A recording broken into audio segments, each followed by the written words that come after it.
नमस्कार। आज बात करते हैं एक बहुत ही खास और दिलचस्प करियर की। एक ऐसा करियर पाथ जिसमें बैंकिंग और खेती दोनों का एक अनोखा संगम है। जी हाँ, हम बात कर रहे हैं एग्रीकल्चर फील्ड ऑफिसर यानी एएफओ की। तो चलिए देखते हैं कि इस मंजिल तक पहुंचने का पूरा रोड मैप क्या है। तो सबसे बड़ा सवाल यही उठता है कि आखिर ये एग्रीकल्चरल फील्ड ऑफिसर या एएफओ बनते कैसे हैं। ये एक ऐसा सवाल है जो बहुत से एग्रीकल्चरल ग्रेजुएट्स के दिमाग में घूमता रहता है। तो आज हम इसी सवाल का जवाब देंगे, एक पूरे और डिटेल्ड रोड मैप के साथ। देखिए, इस पूरे सफर को ना हमने कुछ आसान स्टेप्स में बांट दिया है ताकि एक एक चीज बिल्कुल क्लियर हो जाए।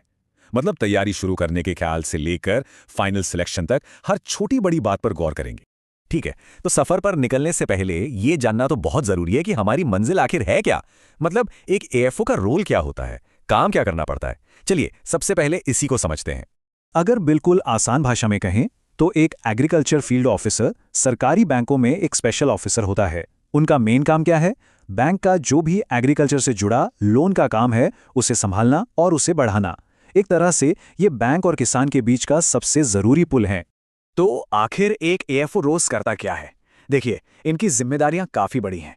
जैसे गांव देहात में बैंकिंग सर्विसेज को प्रमोट करना, जो लोन की एप्लीकेशंस आती हैं उन्हें चेक करना और फिर लोन पास करना, लोन अकाउंट्स पर नजर रखना और हाँ, लोन की रिकवरी भी इन्हीं की जिम्मेदारी है। और तो और किसानों को टेक्निकल सलाह देना भी इनके काम का एक बहुत ही इंपॉर्टेंट हिस्सा है। तो अब जब ये समझ आ गया है कि एएफओ का काम क्या है, तो बात करते हैं इस सफर के एंट्री टिकट की। मतलब कौन लोग इसके लिए अप्लाई कर सकते हैं, क्या एलिजिबिलिटी चाहिए होती है। सबसे पहले कुछ बेसिक चीजें देख लेते हैं। पहली शर्त, भारत का नागरिक होना जरूरी है। और एज लिमिट, ये आमतौर पर 20 से 30 साल के बीच होती है।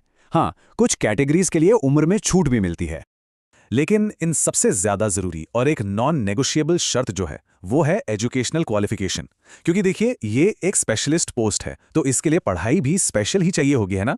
तो वो क्वालिफिकेशन क्या है? इसके लिए चाहिए 4 साल की डिग्री, वो भी एग्रीकल्चर या उससे जुड़ी फील्ड्स में, जैसे कि agriculture, horticulture, animal husbandry, veterinary science, dairy science या फिर एग्रीकल्चरल इंजीनियरिंग। इनमें से किसी भी एक में डिग्री होनी ही चाहिए, ये कंपलसरी है। चलिए अब आते हैं उस ऑब्स्टिकल कोर्स पर जिसे पार करके ही मंजिल मिलेगी। मेरा मतलब है एग्जाम का पैटर्न। यह समझना बहुत जरूरी है कि सिलेक्शन होता कैसे है। तो देखिए, ये पूरा प्रोसेस 3 स्टेज का है। स्टेज 1 प्रीलिम्स एग्जाम, जो बस क्वालिफाइंग नेचर का होता है। स्टेज 2 मेंस एग्जाम, असली खेल यही है क्योंकि इसी के मार्क्स से मेरिट बनती है। और फिर स्टेज 3 इंटरव्यू, जो फाइनल सिलेक्शन तय करता है। तो जो पहला स्टेज है प्रीलिम्स, उसमें इंग्लिश, रीजनिंग और क्वांटिटेटिव एप्टीट्यूड जैसे सब्जेक्ट्स आते हैं। और जैसा मैंने कहा, यह सिर्फ एक छंटनी वाला टेस्ट है, एक स्क्रीनिंग टेस्ट। इसे बस क्लियर करना है ताकि आप मेंस एग्जाम के लिए बैठ पाएं। और फिर आता है मेंस एग्जाम, जो गेम चेंजर है। इसका पैटर्न बिल्कुल अलग है। इसमें सिर्फ और सिर्फ एक ही सब्जेक्ट होता है, प्रोफेशनल नॉलेज। मतलब जो भी एग्रीकल्चर की पढ़ाई की है, सारे सवाल वहीं से आएंगे। और याद रखिए, मेरिट इसी स्टेज से बनती है। तो अब जब एग्जाम का पैटर्न पता चल गया, तो तैयारी के लिए एक मैप तो चाहिए होगा, है ना। और वो मैप है सिलेबस। चलिए अब इस प्रोफेशनल नॉलेज के सिलेबस को जरा ध्यान से देखते हैं। और ये बात गांठ बांध लीजिए कि मेंस एग्जाम में कामयाबी पूरी तरह से इसी बात पर डिपेंड करती है कि प्रोफेशनल नॉलेज के सिलेबस पर पकड़ कितनी मजबूत है। मतलब अपना सब्जेक्ट ही किंग है। तो इस सिलेबस में आखिर है क्या? इसमें कोर एग्रीकल्चर सब्जेक्ट्स आते हैं, जैसे एग्रोनॉमी और soil science, horticulture, animal husbandry, साथ ही एग्रीकल्चरल इकोनॉमिक्स, सरकार की लेटेस्ट स्कीम्स, एग्रीकल्चरल इंजीनियरिंग और भी बहुत कुछ। ठीक है, तो मैप यानी सिलेबस तो हाथ में आ गया। अब चाहिए एक कंपस जो हमें सही डायरेक्शन दिखाए। तो चलिए अब बात करते हैं तैयारी की कुछ बेस्ट स्ट्रैटेजीज की।